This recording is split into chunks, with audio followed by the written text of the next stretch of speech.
Estimadas maestras y maestros, no saben cuánto gusto me da poder compartir con ustedes esta información en este consejo técnico ordinario que tenemos que realizar. Uno de los retos que tenemos en este momento es acercarnos al plan de estudios 2022 que está aprobado y ver cómo vamos a poderlo llevar adelante. En primer lugar, quisiera decir cuáles son las razones por las que tenemos que cambiar la escuela. La escuela que conocemos es heredera del proyecto pedagógico que se formó en el siglo XIX. Así era la escuela de nuestros bisabuelos, abuelos, padres, hijos y nietos. O sea, si cerramos los ojos, prácticamente nada más vamos a ver vestimentas distintas en los salones de clase. Mantiene, por lo tanto, esa estructura del salón de clases, esa estructura hecha fundamentalmente para que haya un pizarrón al frente y para que el profesor tenga su escritorio y desde ahí hable. Insiste en un plan de estudios organizados por materias, un plan de estudios que todos conocemos porque así lo llevamos, donde se respetan los contenidos, donde la lógica de la disciplina es muy importante, pero sobre todo que hay dificultades para aprender los temas, porque estos temas, en estricto sentido, no se vinculan con la realidad. ¿Por qué queremos una escuela diferente? Por razones compensatorias. La investigación muestra una distancia entre contenidos escolares y la realidad social y cultural de los alumnos. El cambio es el principio de avanzar hacia una escuela justa, compensatoria, crítica, emancipadora. Quienes no están en la escuela, quienes han huido de la escuela, quienes decidieron no seguir en la escuela, fueron fundamentalmente porque la escuela los expulsó, porque el sistema educativo los expulsó al no reconocer su potencial y de alguna manera están fuera porque se castigaron sus debilidades para poder acoplarse a lo que la escuela se supone que tiene que lograr. También tenemos que cambiar por una serie de razones pedagógicas y didácticas. Existe un debate pedagógico nacional e internacional muy vivo, muy significativo, y podríamos decir que este plan de estudios es la primera ocasión en que retoma a fondo temas pedagógicos. Porque en el siglo XX la psicología desplazó a la didáctica. La psicología logró explicaciones sobre procesos de aprendizaje, y estos son importantes, pero se desplazó el entender cuáles son los procesos y cuáles son los procesos de formación que tiene que tener la escuela. También estamos buscando romper con las lógicas que siguieron otros cambios curriculares en donde se seguían las pautas que los organismos internacionales establecen a través de sus investigaciones. Pautas que tienen sus fundamentos, pero que reconozcamos son inadecuadas para el caso mexicano. El proyecto que estamos presentando constituye una propuesta de mayor profundidad a la impulsada por Torres Bodet en los años 60 del siglo pasado. Todos reconocemos el plan de estudios de 11 años, el plan de estudios por áreas de conocimiento, no por materias, los libros de texto gratuito, el desayuno escolar. En todos estos temas, México en ese momento fue un referente en América Latina. Y de alguna manera, con este proyecto curricular, buscamos que vuelva a ser un referente. Y también porque necesitamos romper con el proyecto de formar para la unidad nacional, que supone que hay una mexicanidad y que al mismo tiempo desconoce, descalifica las diversas formas de ser mexicano, las diversas culturas que forman identidades mexicanas en un sentido amplio. Transformar este plan de estudios reconoce que nosotros los docentes somos profesionales de la formación y del aprendizaje y que como todos profesional tenemos autonomía que de hecho hemos ejercido para trabajar con nuestros estudiantes y capacidad de tomar decisiones fundamentadas sobre aquello que hacemos con los estudiantes. El plan de estudios instaura, y este es un elemento central, una vinculación escuela, comunidad, territorio. Reconoce que cada escuela es única, que no hay dos escuelas iguales, que cada escuela tiene sus circunstancias y sus procesos y sus problemas. En ese sentido, la escuela está en un contexto específico. Que la escuela requiere vincularse de otra manera con la comunidad para impulsar sus valores, para analizarlos críticamente en algún momento en que estos valores de la comunidad se contradigan lo que nosotros estamos buscando de una buena democracia, de un buen ciudadano.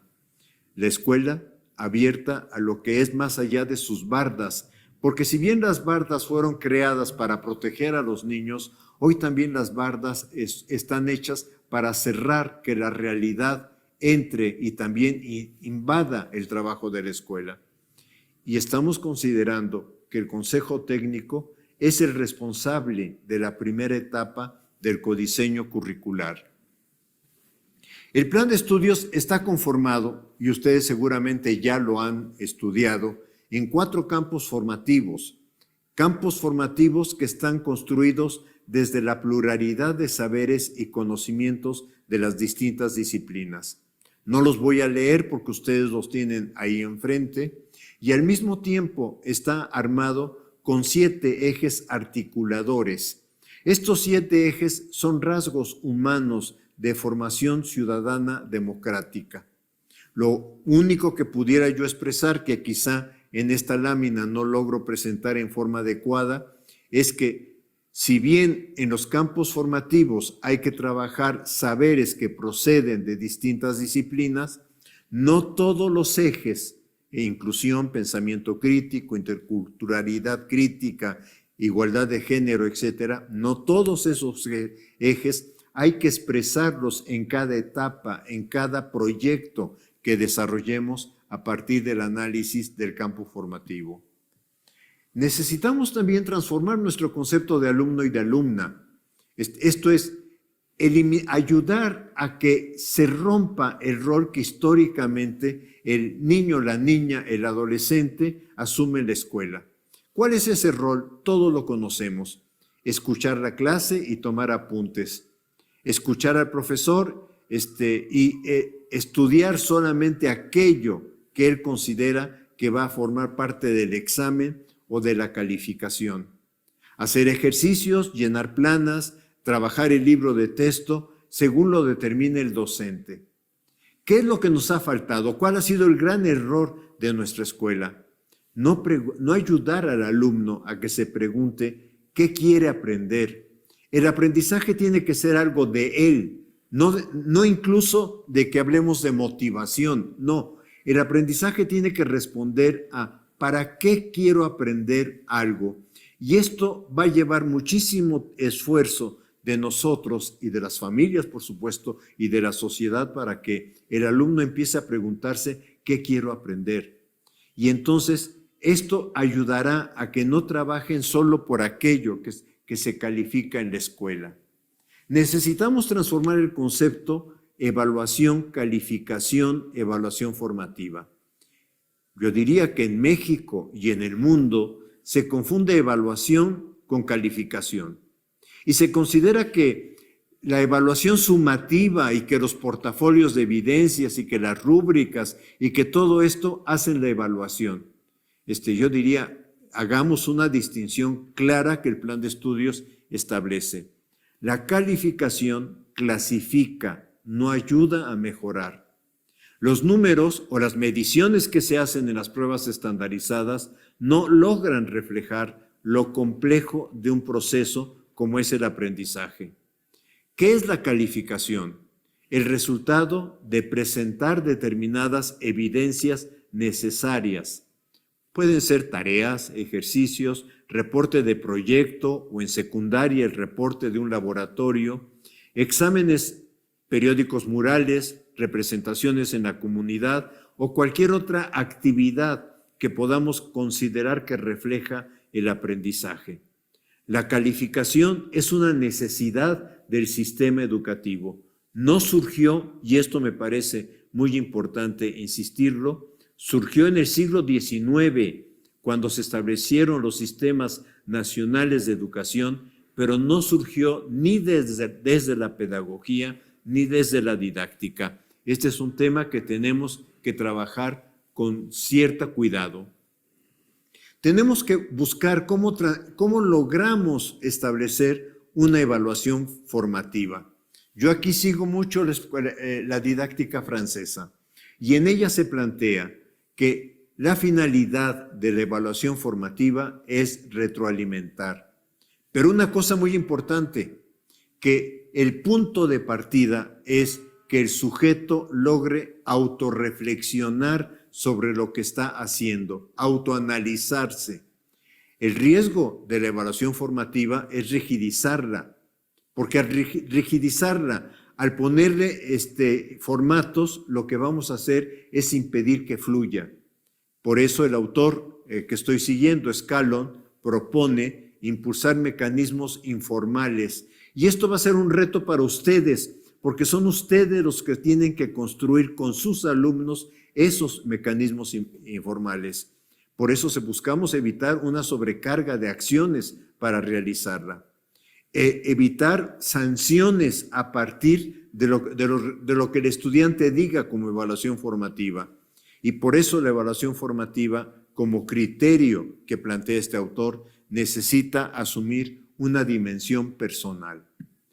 Necesitamos un tema que va a ser complicadísimo, pero que tenemos que empezar a trabajar en él, que es cómo avanzar en colaborar en que los padres de familia, los tutores y la sociedad empiecen a considerar de otra manera lo que tiene que hacer la escuela. La relación escuela-comunidad-territorio involucra a los padres de familia. Los padres de familia y tutores ingresaron a la escuela en la pandemia. Ahora cuidemos que no se retiren de la escuela, que sigan apoyando. Y esto implica que nos pueden colaborar para ir identificando aquellos problemas que se encuentran en el entorno de la escuela, sea el mercado, sea el tránsito a la escuela, sea la siembra o en los medios. Esto es lo que puedan los padres de familia decir de lo que se publica, de lo que se dice sobre un determinado tema. Podría ser sobre la guerra Rusia-Ucrania, podría ser sobre la contaminación en determinadas ciudades, sobre los problemas del agua, etc. Y en algún caso, si los padres de familia cuentan con datos, lo que pueden encontrar en WhatsApp que pueda ayudar a la escuela. En este sentido, estamos trabajando en pensar una noción diferente de aprendizaje en la escuela y una noción diferente de libro de texto. El libro de texto como algo que ayude, pero encontrar también que la realidad puede ser un libro. Involucrarse también, necesitamos que la familia se involucre, que se continúe apoyando a sus hijos, fundamentalmente ayudándoles a formular preguntas. ¿Por qué? Y no a conformarse con la primera respuesta que encuentran, sea en un libro o sea cuando googlean información. Cambiar su percepción de lo que esperan de la escuela, que la escuela pueda realizar. Y fundamentalmente aceptar otro medio de comunicación sobre sus hijos, de lo que sus hijos hacen en la escuela, que no sea la tradicional boleta de calificaciones. En este sentido, el cambio que buscamos se orienta a restaurar un circuito escuela, comunidad, territorio como punto de partida y punto de llegada de los saberes. Buscar que el estudiante aprenda a entender la realidad, no para repetir las frases que vienen en los libros, sino para decir, lo que yo veo en la realidad puedo afirmar tal cuestión. Tema que si vemos los niños desde preescolar, de primaria, pueden a través de sus dibujos demostrar, pero que poco a poco los vamos obligando, orillando a que nos repitan lo que dicen los autores. En este sentido, buscamos analizar críticamente la realidad, lo que Freire plantea, leer el mundo, buscar una síntesis incluso entre el saber del sentido común y el saber sistemático. No es que neguemos el sentido común, pero puede ser el punto de partida, bien sea para fortalecer o para argumentar este es lo que se afirma a través del sentido común, o bien sea para contradecirlo y encontrar que hay otras explicaciones mucho más abarcativas, mucho más explicativas que la que el sujeto tiene en ese momento. Leer el mundo críticamente en sus diversos planos, ciencias naturales, imbrincadas con las ciencias, con el apoyo del lenguaje y del pensamiento matemático.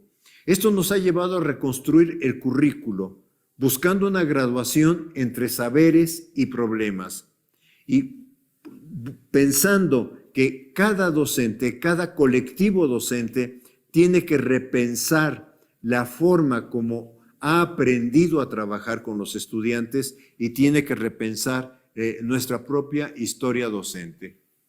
Esto significa también buscar una transformación en la estructura del salón de clases. Tenemos que encontrar una forma de que los estudiantes no estén en serie, no estén uno detrás de otro, donde el auditorio, la clase se convierte en un auditorio y solo vemos la nuca del compañero. El plan de estudios, sabemos que no hay recursos económicos para cambiar las aulas, pero reconozco que hay mucha creatividad en los docentes para reorganizar lo que se hace en el salón de clases de otra manera. La estructura del plan de estudios que presentamos apunta a lo que se llama un currículo deliberativo.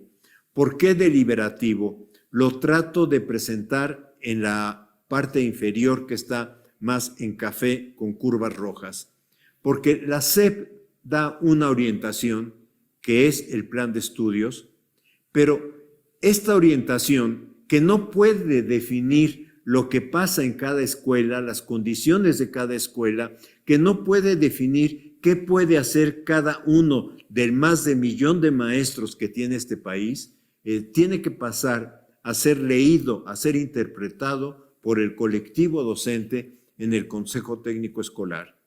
Y que en este proceso de interpretación, de reconocimiento de cuáles son los problemas del contexto escolar, cuáles son las situaciones de los alumnos, el colectivo docente vaya armando los proyectos de trabajo que tenga que realizar entre un consejo técnico y otro.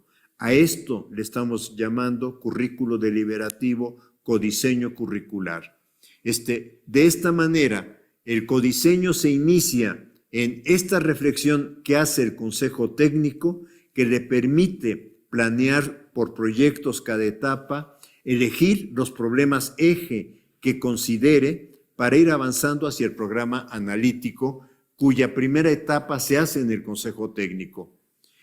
Posteriormente, cada docente va a enriquecer esos proyectos interpretándolos, adecuándolos a la realidad de su grupo escolar, incorporando contenidos que consideren relevantes.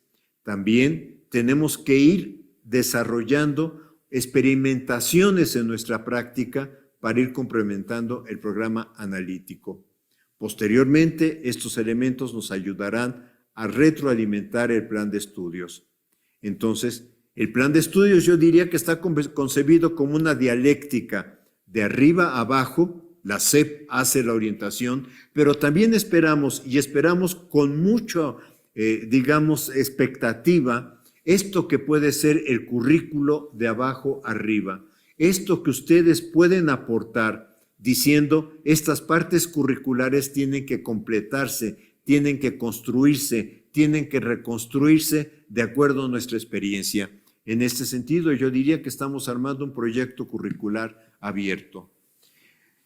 En esta idea de reconocer el profesionalismo de los docentes aparece también el concepto de autonomía profesional del docente. Quiero decir una cosa, cuando un cirujano entra a un quirófano, no encuentra una lista que diga, si usted va a hacer una cirugía del aparato digestivo, los pasos que tiene que seguir son estos. Pero si enfrente dice, si va a hacer la cirugía de corazón, los pasos a seguir son estos. El cirujano tiene autonomía para tomar decisiones y esto es lo que queremos reconocer en el trabajo colectivo del Consejo Técnico Escolar, en la academia de docentes o en lo que realicen los docentes, para que puedan analizar y discutir los temas que consideren fundamentales del plan de estudios, para que puedan discutir también cuál es el contexto de su comunidad donde está la escuela y qué retos tiene que afrontar, porque no necesariamente todo lo que rodea la escuela, hablemos de alcoholismo, hablemos de drogas, hablemos de otro tipo de situaciones de la escuela los tiene que asumir, al contrario,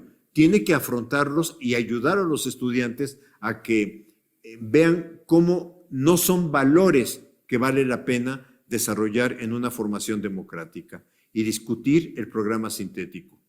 En este programa colectivo del Consejo Técnico se inicia el codiseño curricular, que es la primera etapa del programa analítico. Esto es, el Consejo Técnico selecciona en sus discusiones los temas relevantes que afectan a la comunidad y analiza cómo los puede vincular con el programa sintético. Y de ahí elige o sugiere algunos proyectos viables a realizar entre un consejo técnico y el siguiente.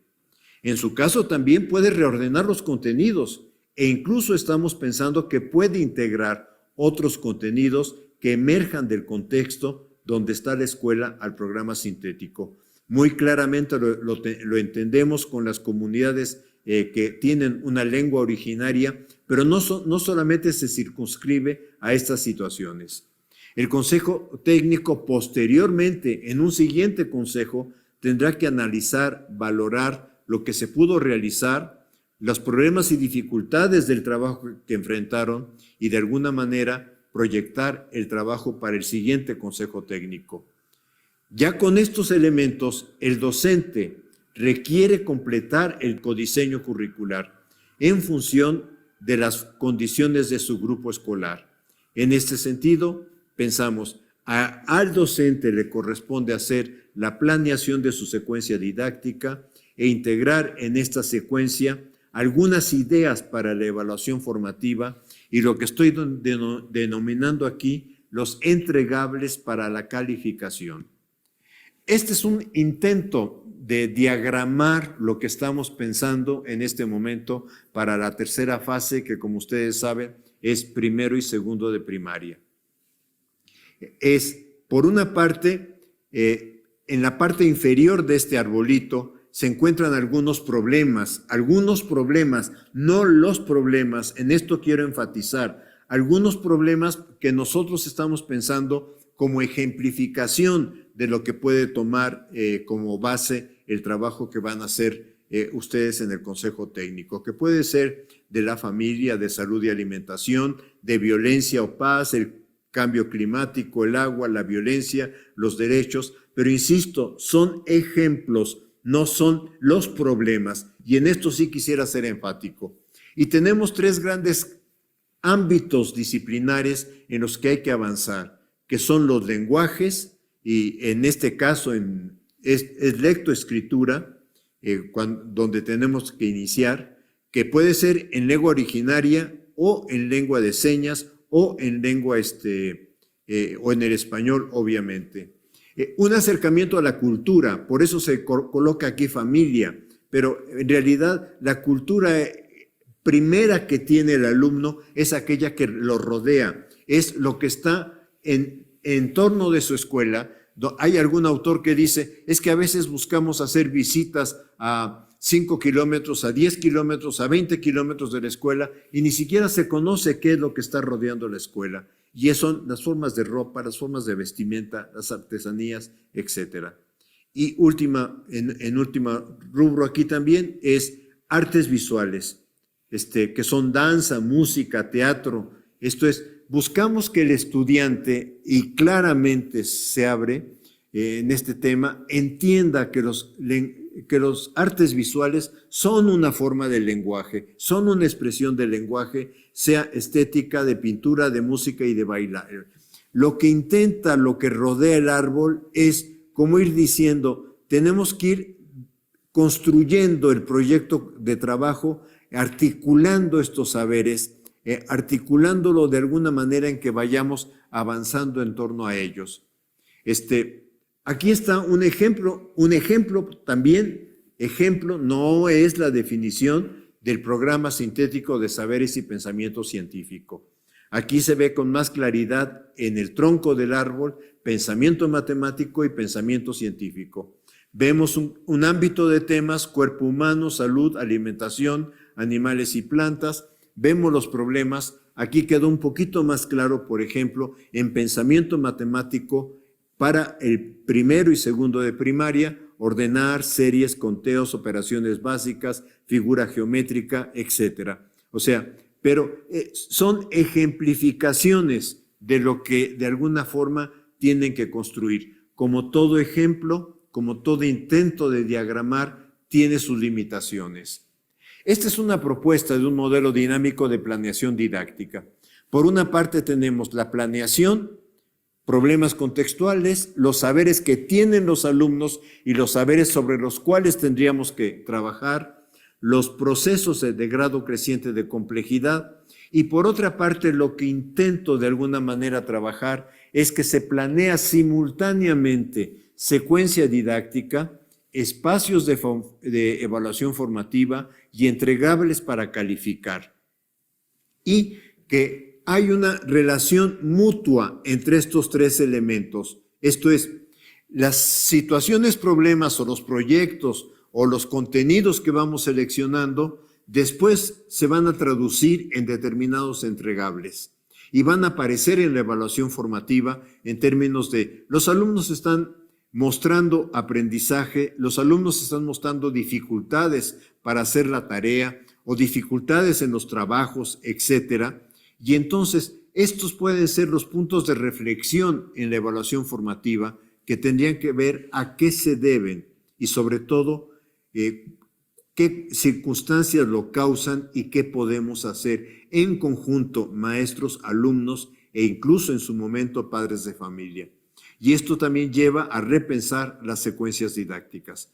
Por eso lo que estoy planteando aquí y lo estoy planteando como dinámico es esto entra en movimiento, como toda gráfica tiene sus limitaciones, pero entra en movimiento. Lo que no quisiera, por favor, para los colegas directores, supervisores, es que esto lleve a que se les exija a los maestros por semana una planeación de este tipo. Si exigimos una planeación rígida, lo que vamos a hacer es llenar de trabajo al maestro e imposibilitarle trabajar en el aula. Tenemos que encontrar una forma de que esto no se traduzca en un documento para que nada más haya grandes orientaciones sobre las cuales el docente pueda trabajar. Los docentes tenemos creatividad y la hemos mostrado y la mostramos muchísimo en la pandemia. Por ejemplo, nadie nos dijo utilicen el WhatsApp. Nadie nos dijo algo que una compañera que trabajó en medio rural me escribió y me llamó mucho la atención, que dijo el cuadernillo viajero. Esto es, el cuadernillo que en algún momento llegaba al niño a través de determinados medios que el maestro había hecho a través de fotocopias, etcétera, y que después encontraba el mecanismo para que los padres de familia lo regresaran a la escuela. Nosotros mostramos mucha creatividad en la pandemia y hemos mostrado siempre creatividad. Y este proyecto se basa en reconocer la formación, la creatividad del maestro para ofrecer formas de trabajo a nuestros estudiantes. No quisiera terminar sin formular algunas posibles, y también insisto, posibles preguntas generadoras desde la perspectiva de Freire. O sea, utilizando el concepto de palabra generador de Freire, intentando llevarlo a lo que tenemos como reto en el Consejo Técnico. Y en ese sentido las preguntas serían, ¿qué retos representa la propuesta pedagógica del Plan de Estudios 2022 para el trabajo colegiado en la escuela? ¿Qué situaciones del contexto que afectan el entorno escolar pueden convertirse en referente para desde ahí organizar proyectos integradores? ¿Cómo imaginamos que desde ese proyecto se puedan integrar saberes de distintos ámbitos disciplinarios? ¿Cómo podemos pensar que se puede realizar la evaluación formativa sin que ésta se rigidece? Pero Compañeros maestros, la verdad, tómenlas como preguntas generadoras. Si no les sirven, no las tomen. Que el Consejo Técnico Escolar con responsabilidad, con la responsabilidad profesional que tenemos, armemos entonces las preguntas generadoras que nos ayudarían a nuestro trabajo. Solo me queda agradecerles y esperar que esta pequeña intervención con ustedes haya sido de su interés. Muchas gracias.